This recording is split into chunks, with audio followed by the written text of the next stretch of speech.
The trail survey started at 5:47 a.m., air temperature holding at 40 centigrade, with fog banks settling into the hollows below. I was mapping old logging roads for the Forest Service, standard work I'd done a dozen times across the Olympic Peninsula. The GPS unit showed I was 6.2 miles from the nearest maintained road, working a grid pattern through second-growth timber that hadn't been cut since the 1970s. The forest was quiet, but not unnaturally so, or at least that's what I told myself at first. By 6:30, I'd covered nearly 2 miles of overgrown roadbed, marking waypoints where culverts had collapsed or where washouts would need flagging. The compass bearing held steady at 283 degrees, following the old grade as it climbed toward a ridge. That's when I noticed the first oddity. No deer sign. Nothing recent, anyway. The logging roads usually cut through prime browse habitat, and I'd expected to see tracks, droppings, bedding areas. Instead, the roadbed was clean. Not just empty, clean like something had swept it. At 7:04, the radio check-in failed. I tried 3 times, adjusting the antenna, moving to higher ground. Static only. The handheld had worked fine at the trailhead, and the battery indicator still showed 78%. I logged the issue and kept moving. Comms failures weren't unusual this far in, but the timing felt wrong. The fog was lifting, visibility extending to maybe 200 yards, and the silence had deepened. Not peaceful, expectant. Around 7:40, I found the tree. A Douglas fir, diameter roughly 30 inches, with bark stripped in vertical sections from about 9 feet up to 13 feet. Fresh work, sap still wet. The pattern was methodical, almost geometric. Not bare. Wrong height, wrong technique. Bears rake downward, tearing. This was peeled, deliberate. I took 3 photos, marked the location, and felt my stomach tighten. The tree stood alone in a small clearing where the old road widened, and directly across from it, another fir showed identical stripping at the same height. Like markers. Like a gate. I should have turned back. The survey wasn't urgent, and I had enough data to justify calling it early. But I'd already hiked 3 hours in, and the next waypoint was only half a mile ahead. Or so I thought. What kept me moving wasn't logic. It was the need to know what I was looking at, to find an explanation that made sense. Elk rubbing velvet, porcupines, lightning strike maybe. Anything rational. The roadbed narrowed past the stripped trees, hemmed in by dense salal and young hemlocks. Deadfall crossed the path every 20 yards, forcing detours. At 8:15, I noticed the stacking. Someone, or something, had moved logs off the road and piled them parallel to the edge, 5 or 6 per stack, spaced at regular intervals.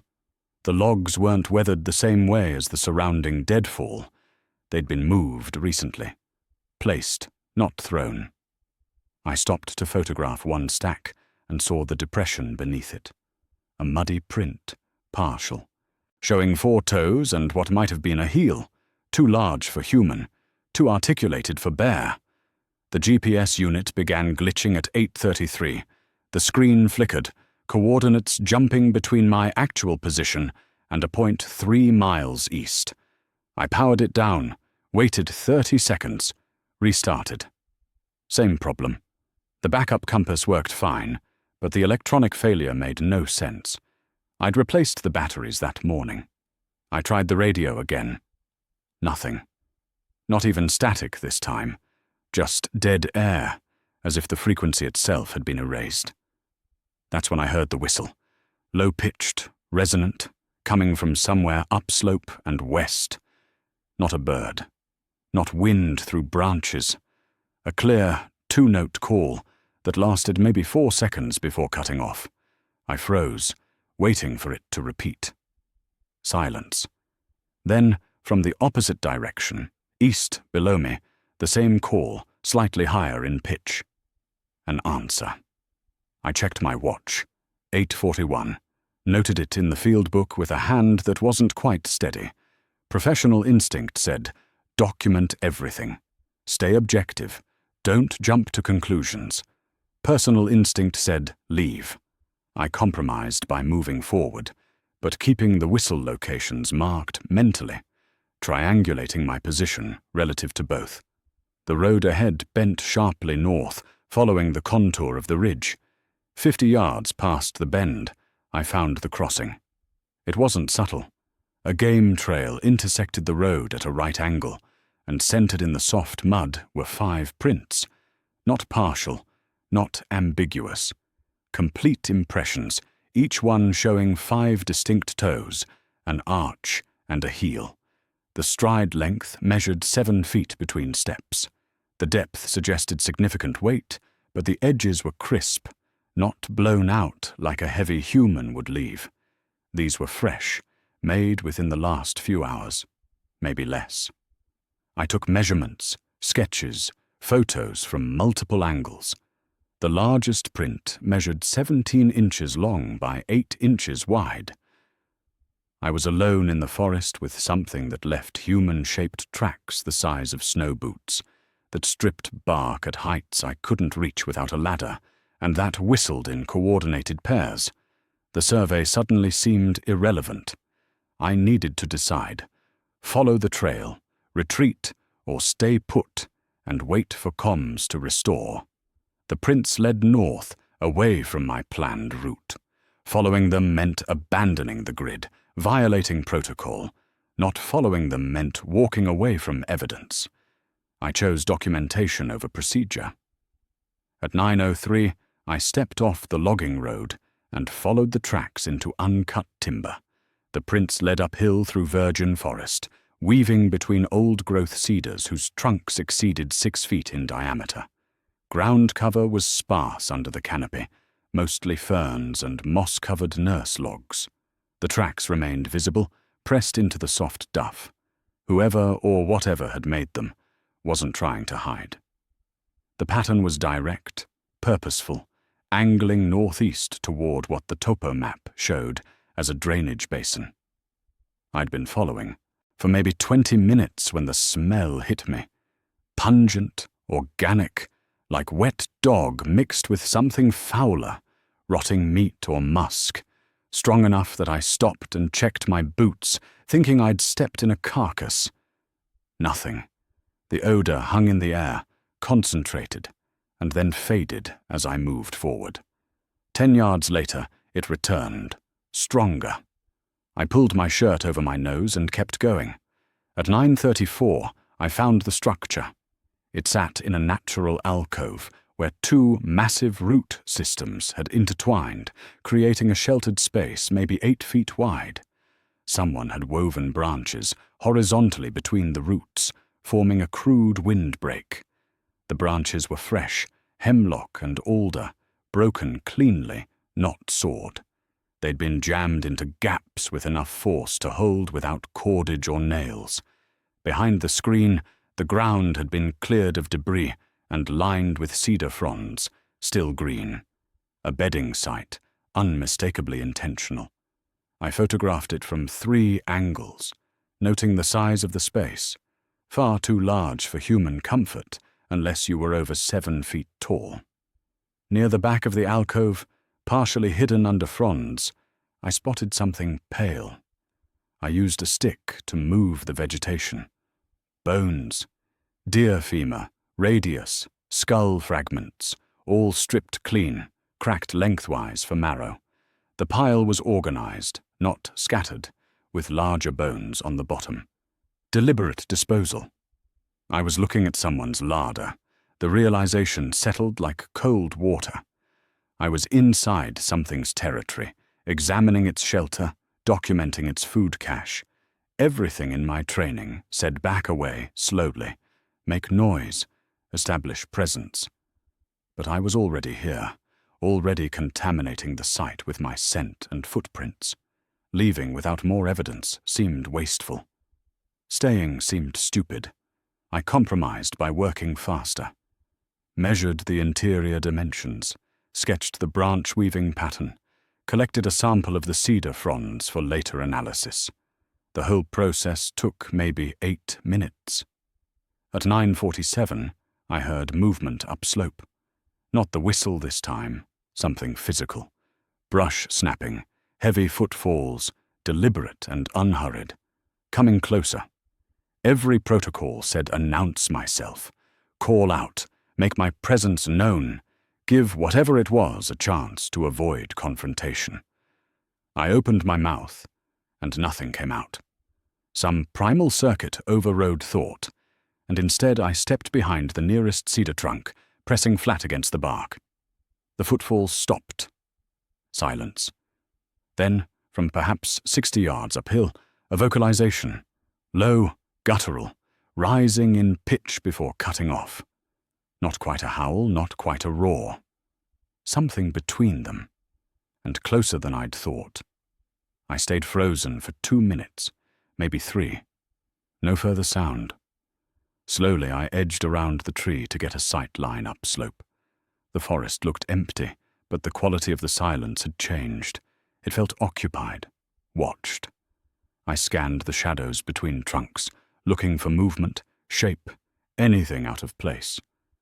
Nothing. But the smell had returned, much stronger now, and with it came a pressure, an almost physical sense of something large and aware, focused in my direction. Decision point. I could retreat along my own tracks, putting distance between myself and the shelter. Or I could continue following the original trail, which led deeper into the drainage and presumably toward whatever had just vocalized. Retreating was obvious, safe, justified. Following was insane. But retreating meant walking away from direct evidence, from potential visual confirmation of something the scientific community insisted didn't exist. I thought about the camera in my pack, the 300mm lens, the 6 hours of daylight remaining, the fact that I'd already documented prints and structures no one would believe without corroboration. One clear photograph would change everything. One shot of the subject in motion, in context, unambiguous. That's what I told myself anyway. What I didn't admit was simpler. I'd gone too far to turn back. Not physically, mentally. The mystery had hooks in me. At 10:02 I made the choice. I continued upslope, parallel to the original track line, but offset by 30 yards, moving tree to tree, stopping every 20 paces to listen. The camera came out of the pack, lens attached, settings adjusted for low light under canopy. My hands were shaking just enough to make focus difficult. The drainage basin opened up ahead, visible through thinning timber. A natural bowl, maybe 200 yards across, ringed by steep slopes, with a seasonal creek cutting through the center. The tracks led straight toward it. As I approached the rim, I saw why. The basin floor was covered in elk. Not a herd. Carcasses. 7 of them in various stages of decomposition, arranged in a rough semicircle around a clearing. Some were weeks old, reduced to hide and bone. Others were recent, bloated, eyes clouded. One looked fresh, maybe a day dead, with no obvious trauma I could see from distance. They hadn't been killed here. That much was clear. They'd been brought here, positioned here, left here. A display. Or a stockpile. I raised the camera, zoomed in on the nearest carcass. Through the lens I could see the drag marks, the disturbed earth where something massive had hauled a 600-pound animal across rough ground. I took 4 shots, adjusting exposure, framing what the scene. Then I panned across the clearing and stopped. There were prints everywhere, dozens of them, crisscrossing the basin floor, looping around the carcasses, leading in and out of the tree line at multiple points. But that wasn't what froze me. On the far side of the clearing, maybe 180 yards away, something stood in the shadow of a western red cedar. Tall. Very tall, not moving. I couldn't make out details. The shadow was too deep, the distance too great, but the silhouette was wrong. Too broad at the shoulders, too tall for the width. Not elk, not bear, not human. I zoomed the lens, hands trembling now, and tried to focus. The figure didn't move. I snapped 3 shots, rapid fire, not even checking the viewfinder. Then it stepped sideways, out of shadow into dappled light for maybe 2 seconds before disappearing behind the cedar. Long enough. Long enough to see the hair, the bulk, the way it moved. Upright, fluid, nothing like a bear's gait. The camera's shutter sound echoed in the silence. I lowered the lens, adrenaline making everything too bright, too sharp. The figure was gone, but I knew it had seen me. Known I was there. Let me photograph it before vanishing. That felt significant. Not accidental. Deliberate. I had my evidence. 3, maybe 4 usable frames, assuming focus held. Enough to justify the risk, to validate the entire morning. Now I had to get out. The same trail I'd followed in seemed impossible. Too exposed, too slow. I needed distance, speed, and a direct route to the logging road. The topo map showed a game trail skirting the basin's north rim that would intersect my original path about a mile west. Shorter. Faster. Probably watched the entire way. At 10:31, I left the rim and started moving. The game trail was narrower than I'd hoped, barely a deer path, forcing me to push through salal thickets that soaked my pants to the knees. I moved fast, too fast for caution, branches whipping back as I passed. The camera stayed in my hands, powered on, lens cap off. Stupid, really, risking a $2,000 piece of equipment for speed, but I couldn't bring myself to pack it away. Not yet. The terrain rose sharply, forcing me to grab roots and exposed stones for purchase. At the top of the ridge, I stopped to check position. The GPS was still glitching, but the compass bearing looked right, roughly 270 degrees back to the logging road. Maybe 40 minutes of hard hiking. I checked the camera's display, reviewing the shots from the basin. The first 2 were blurred, motion artifacts. The third caught the figure mid-step, dark, massive, partially obscured by branches. Not definitive, but undeniable. Something had been there. The 4th frame was clearer, a profile, 3/4 view, showing the slope of the shoulders, the cone-shaped head, one arm visible mid-swing. I had it. I actually had it. That should have been the moment relief set in. Instead, I felt exposed. The ridge was open, a saddle of rock and low brush between timbered slopes, and standing there with the screen's glow in the shadow, I might as well have been waving a flare. I killed the display and started down the far side, angling northwest toward where the map showed the trail junction. 20 yards down, I hit the creek. It wasn't marked on the map. Too small, probably seasonal, but it ran clear and cold, cutting across my path at the bottom of a narrow ravine. The banks were steep, maybe 8 feet high, slick with moss. I slid down, boots hitting the water with a splash that sounded too loud, and immediately realized my mistake. The creek bed was a natural corridor, hemmed in by walls of earth and stone, with limited sight lines. Anything upstream or downstream would hear me before I saw it. I should have backtracked, found a different crossing. But the opposite bank was low and climbable, and beyond it I could see the dark line of the logging road cut through the trees. So close. I waded across, water soaking through to my socks, and grabbed a root to pull myself up. That's when I saw the construction. 15 yards upstream, where the creek bent sharply east, someone had built a dam. Not a beaver dam. This was too crude, too large. Logs, whole trees, really, stacked horizontally across the creek bed, wedged between the banks with enough force to hold against the current. Behind it, a pool had formed, dark and still, maybe 20 feet across, and in the shallows near the bank, half submerged, were rocks. Not random rocks, arranged rocks, a line of them, each one roughly the same size, maybe 40 pounds, set parallel to the bank at intervals of about 3 feet. I could see 6, maybe 7, disappearing into deeper water. They served no obvious purpose I could identify. Not a ford, they were too far apart. Not a trap, nothing to catch, just placement. Deliberate, careful placement. I pulled myself up the far bank and moved closer, staying low.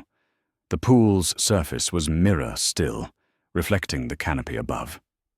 Near the dam's base, something pale caught the light. I edged forward, using a fallen hemlock for cover, and saw bones. Not scattered like the cache in the alcove. These were arranged. A deer skull, antlers still attached, positioned upright on a flat stone. Around it, in a half-circle, smaller bones, vertebrae, ribs, what looked like a raccoon's skull. The pattern was too precise to be accidental, too intentional to be animal behavior. I was looking at something like a shrine, or a marker, or a warning. The distinction didn't matter. What mattered was the intelligence behind it, the abstraction required to take objects and arrange them for symbolic purposes. That crosses a threshold. Animals cache food, build shelters, use tools. They don't make art. They don't build monuments. Whatever had done this was thinking in ways that demanded a different classification entirely. The camera came up. I took 6 shots, varying angles and exposures, documenting the arrangement. Through the lens, I noticed other details, scratches on the flat stone, parallel grooves like something had been sharpened there. Small bundles of plant material, ferns, moss, something that might have been mushrooms, wedged into cracks in the dam. And higher up, on a branch overhanging the pool, a tuft of dark hair snagged on the bark. Too coarse for deer, too long for bear. I was so focused on the documentation that I almost missed the sound. A snap, sharp and close, from the upstream side of the dam. I dropped into a crouch behind the log, heart hammering. Nothing moved. The forest had gone still again, that same expectant quality I'd noticed hours earlier. Then from the opposite direction, downstream, where I'd just crossed, another snap. Measured. Deliberate. Like someone stepping on a branch with full awareness of the sound it would make. I was boxed in. The ravine walls were too steep to climb quickly, the creek too exposed to cross without being seen. Upstream and downstream were both compromised. The only option was forward, up the bank and into the timber beyond, moving fast and hoping whatever was bracketing me wasn't ready to close the gap. At 11:18, I made the move, came up from behind the log and ran, low and fast, aiming for the densest cover I could see. No attempt at stealth, just speed.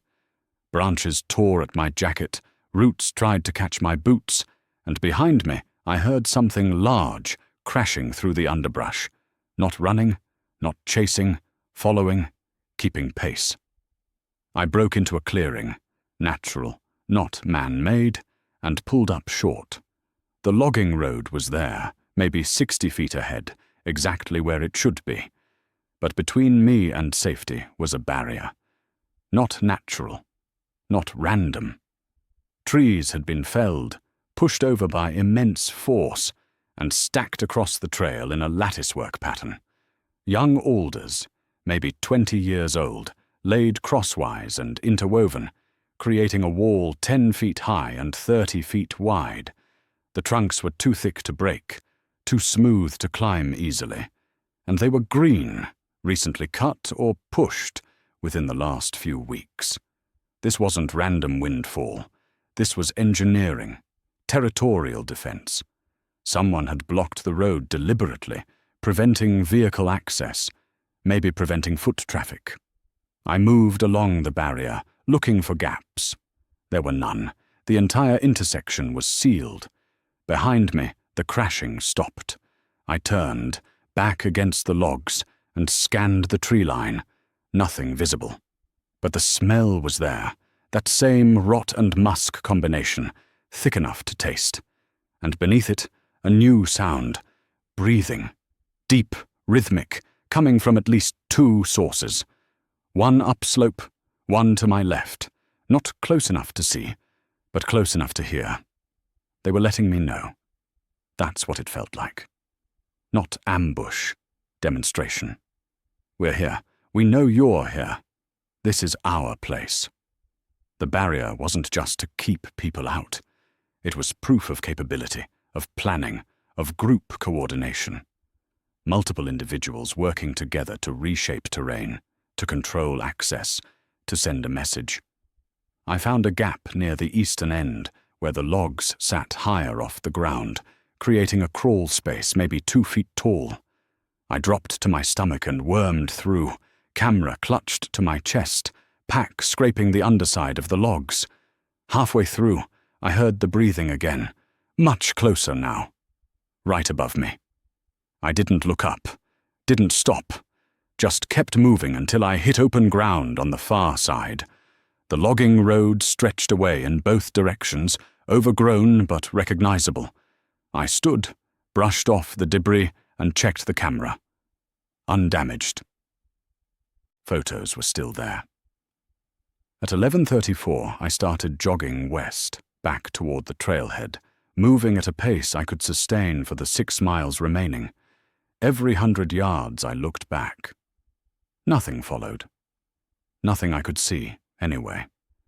But the sense of being observed never lifted, not even when the road widened and the canopy opened and the forest began to feel less like a trap. I made it another mile before my left knee gave out.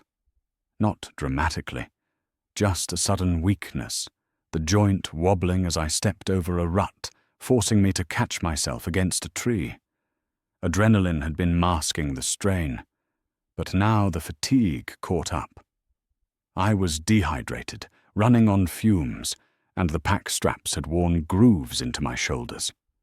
At 12:07, I stopped at a wide spot in the road where a culvert passed underneath, sat on a moss-covered log, and allowed myself 2 minutes to rest.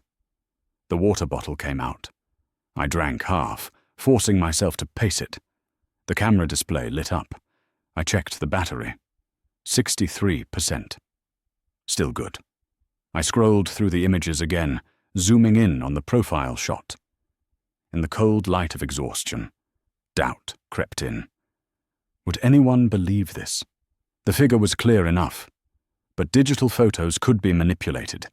Every cryptid image ever published had been picked apart, dismissed, or explained away. Mine would be no different. Without corroboration, without physical evidence beyond photographs, I had nothing that would survive peer review. That's when I heard the voice. Not a vocalization, a voice, human-sounding, coming from the timber south of the road, maybe 40 yards away. A single word, low and drawn out, that could have been, "Hey," or something close to it. I stood, scanning the tree line. Nothing moved. The voice came again. Same direction, slightly different inflection. Not quite speech, but close enough to trigger recognition. Like someone trying to imitate a word they'd heard, but didn't understand. Every rational part of my brain said, don't respond, don't engage, get moving. But I was tired, rattled, and the voice sounded almost plaintive, not threatening, curious. Against all better judgment, I called back. "Hello?" My voice cracked, too loud in the silence, movement in the shadows.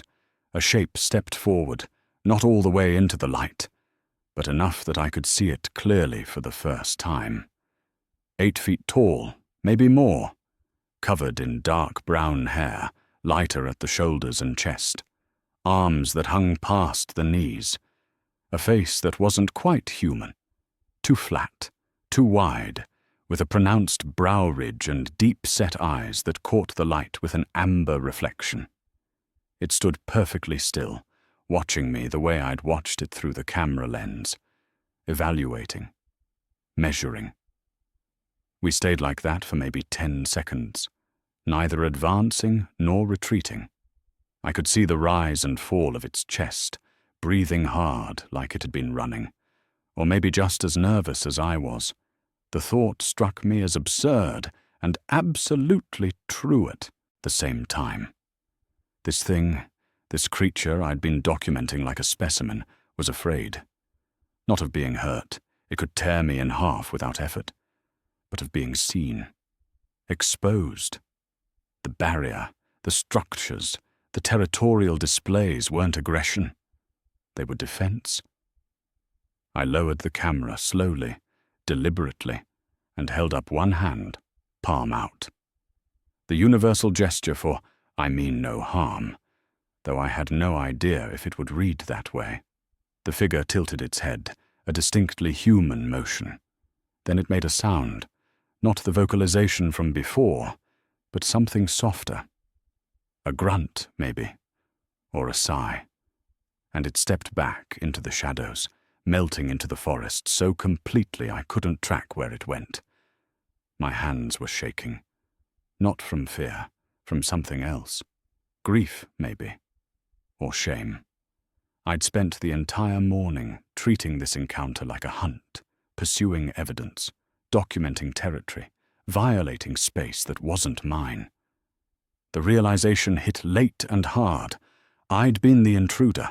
They hadn't chased me. They'd tolerated me. Let me take my photos and leave, probably because killing me would have brought more attention, more incursions, more danger to their hidden existence.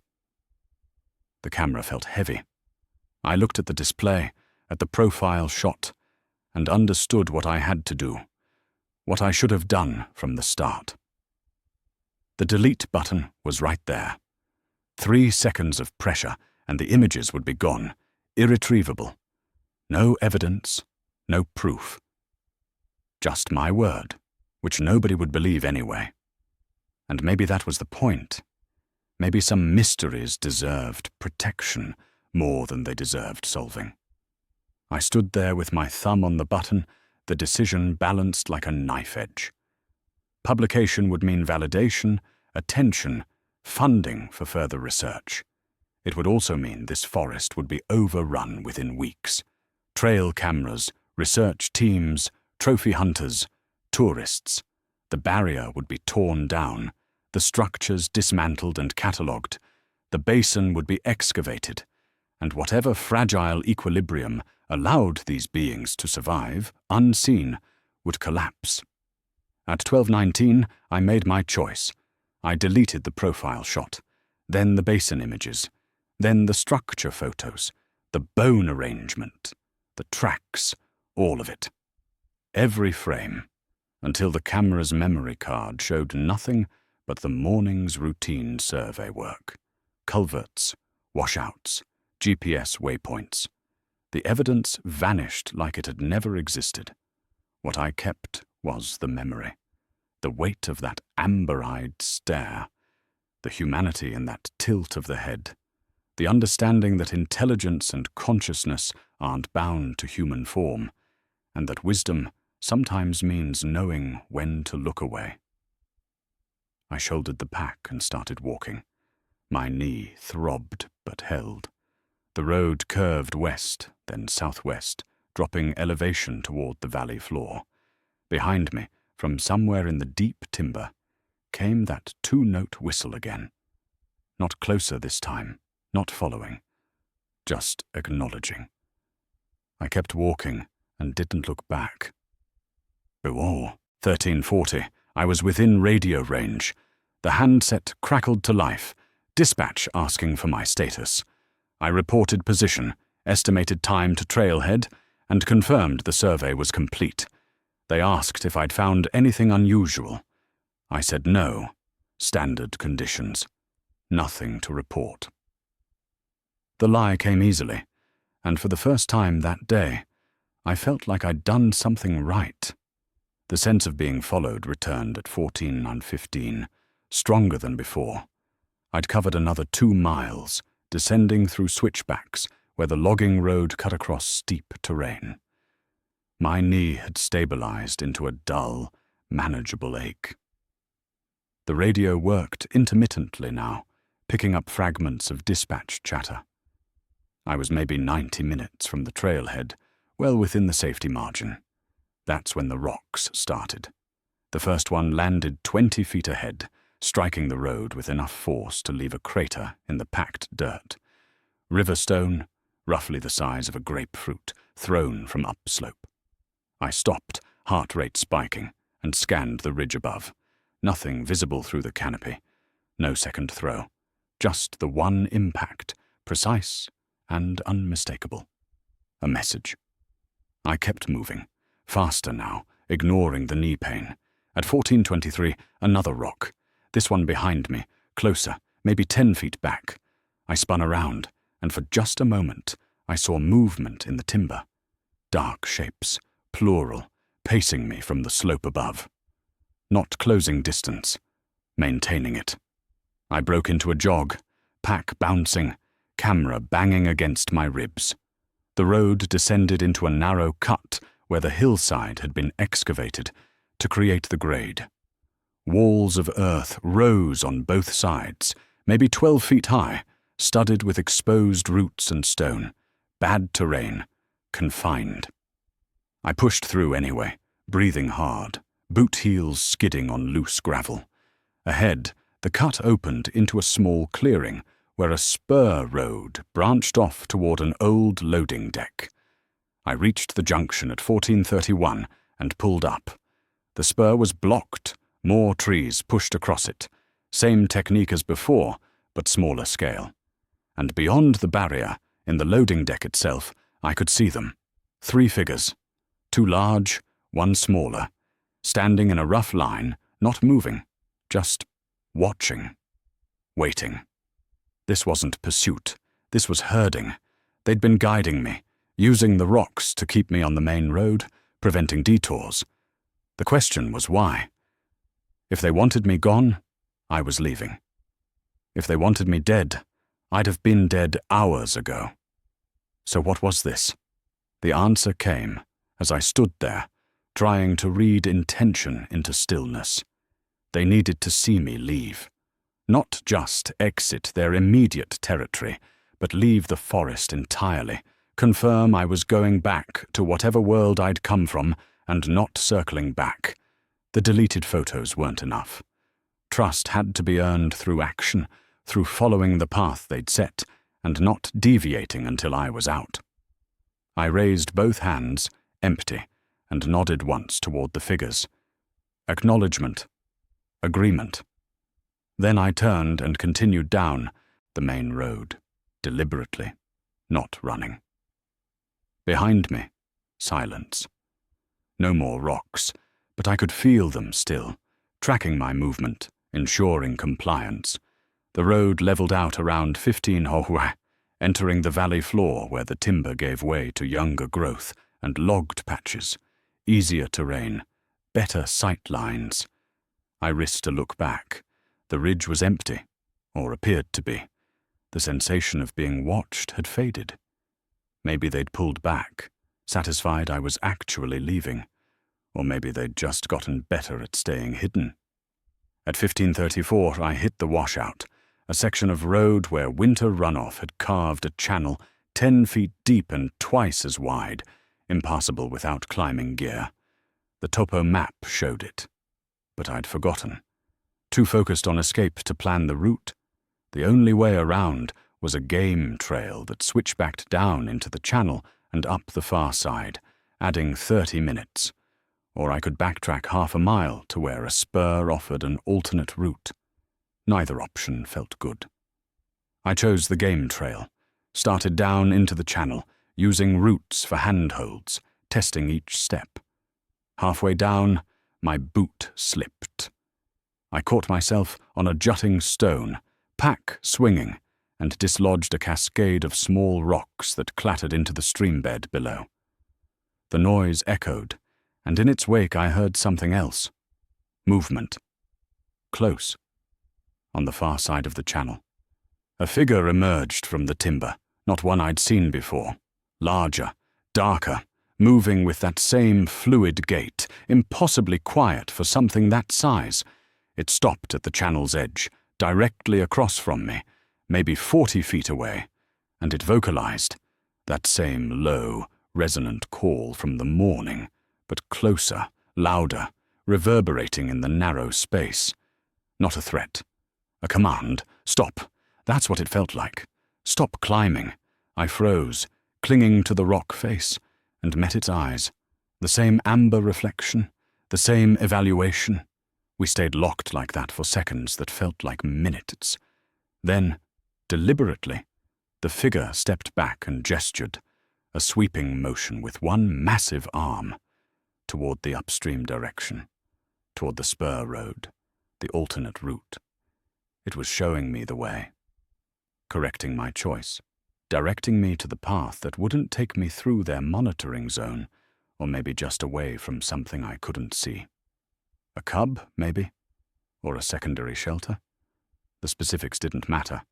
The meaning was clear. Not that way. I climbed back up, slowly, keeping eye contact until I reached the road. Then I turned upstream and started toward the spur, moving at a steady walk. No looking back, no documentation, just compliance. The spur junction appeared at 1602, and I took it, following the overgrown track as it curved west and rejoined the main road a quarter-mile beyond the washout. The rest of the hike was uneventful. No more rocks. No more sightings. The forest returned to normal sounds. Birds, wind, the distant buzz of a plane overhead. At 1718, I reached the trailhead. My truck sat alone in the gravel lot, exactly where I'd left it. I threw the pack in the bed, climbed into the cab, and locked the doors. Sat there for 5 minutes with the engine running, heat pouring from the vents, hands still shaking. Through the windshield, I could see the forest edge, dark, impenetrable. And somewhere in that darkness, I knew they were still there, watching me drive away, making sure I left. I put the truck in gear and rolled out of the lot, tires crunching on gravel, and didn't stop until I hit pavement 3 miles down the mountain. The report I filed the next morning listed standard findings: logging road conditions documented, GPS coordinates recorded, no significant wildlife activity observed. My supervisor signed off without questions. The empty memory card supported my account, just routine survey data, nothing unusual. I'd become practiced at the lie, smoothing out the details until even I could almost believe the official version. The knee required 3 days of ice and elevation before I could walk without limping. I told the clinic I'd slipped on wet roots. They gave me anti-inflammatories and a printout about proper hiking techniques. No one asked about the bruises on my ribs from the pack straps, or why my hand still shook when I picked up the camera. Trauma hides easily when you know how to present it as something mundane. I didn't go back to that section of forest. When assignments came up for the Olympic Peninsula's northern districts, I volunteered for alternative areas. My supervisor noted it in my file, unusual for someone who'd previously preferred remote work, but didn't press. Other rangers took those routes. None reported anomalies. The logging road remained officially closed due to washout damage, and the Forest Service's budget didn't prioritize repairs for low-traffic access points. The territory stayed isolated. 3 weeks after the encounter, I bought a topographic map of the region and marked it in pencil. The drainage basin, the creek with the dam, the barrier locations, the approximate position of the shelter. Not for anyone else's use, for mine. A record of boundaries I wouldn't cross again. The map sits in a locked drawer in my desk. I've never shown it to anyone. The question people always ask when the subject of cryptids comes up in casual conversation is whether I believe. I've learned to deflect with humor. I believe in what I can document, or the forest is full of mysteries. It satisfies curiosity without inviting scrutiny. The truth is more complicated. Belief implies faith in something unproven. I don't need faith. I know. What I can't articulate, even to myself some days, is the weight of choosing silence. The scientific community talks about evidence-based research, peer review, reproducible results, noble principles. But they assume that all knowledge should be shared, that all discoveries belong to humanity's collective understanding. That assumption breaks down when publications means destruction, when proving something exists guarantees its extinction, or worse, its exploitation. I think about that profile shot sometimes, the clarity of it, the unmistakable proof it represented. In another timeline, I kept those images, published them, became known as the person who finally documented Sasquatch. The fame would have been considerable, the scientific impact undeniable. Researchers would have flooded that forest within days. The beings I encountered would have been studied, tracked, possibly captured. Their territory would have become a research site, then a tourist attraction. The mystery solved, the magic destroyed. Instead, I deleted the evidence and chose complicity in their continued obscurity. That decision haunts me less than I expected. What haunts me more is the realization that I'm not the first to make it. The indigenous populations in these regions have stories going back centuries, specific enough to be credible, vague enough to preserve distance. They knew. They've always known. And they chose the same silence I did, generation after generation, protecting what couldn't protect itself. The camera sits on my desk now, powered off, lens cap secured. I use it for official documentation. Nothing more. Sometimes I'll look at it and remember the weight of that morning, the fear, the awe, the moment of understanding that reshaped everything I thought I knew about intelligence and consciousness. The camera didn't capture that, couldn't capture it. Some experiences exceed documentation. I still work for the Forest Service, still hike remote trails, still file reports, still map terrain. But I move differently now, more carefully, more aware that every forest contains borders I can't see, rules I don't fully understand.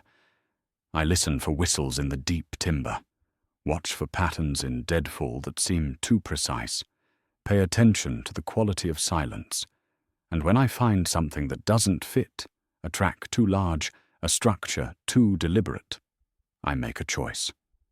I note it privately, mark it in my personal maps, and file reports that say nothing unusual was observed. The lie comes easier each time. Not because I've become comfortable with deception, but because I've accepted the responsibility that comes with knowing. 3 months ago, I was assigned a preliminary assessment for potential trail development in the Cascades. The proposed route cut through old-growth forest, 40 miles east of the Olympic Encounter site. I hiked it over 2 days, documenting conditions, evaluating feasibility. On the second afternoon, near a creek crossing, I found a tree with bark stripped at 9 feet, the pattern methodical and fresh. I stood there for a long time, camera in hand, listening to the forest breathe. Then I filed a report recommending against development. Terrain too unstable, I wrote. Erosion risk, sensitive watershed, unsuitable for public access. The proposal was shelved. The forest remains closed. I don't know if they're there, in that specific area. But the possibility is enough. People ask sometimes if I ever think about going back to that drainage basin, to those marked trees to see if they're still there or if it was all somehow a stress-induced hallucination? The answer is no. Not because I'm afraid, though some element of fear remains, healthy and appropriate, but because I was given a gift that morning, the chance to witness something extraordinary and then walk away, to know and to not exploit knowing. That's a rare privilege in a world that prizes discovery above preservation. The forest keeps its secrets. I keep mine. And somewhere in the dark timber, between mapped trails and forgotten logging roads, they keep theirs. The boundaries hold. The silence protects. And I've learned to find peace in not having proof, only certainty. Some mysteries are meant to stay unsolved. Some doors, once closed, should remain that way. I saw what I saw, learned what I learned, and chose to leave it untouched. That choice defines me more than any photograph ever could. I can live with that. More than that, I can live with the knowledge that somewhere in the Olympic forests, something intelligent and ancient still moves through the shadows, trusting that silence, at least for now, will hold.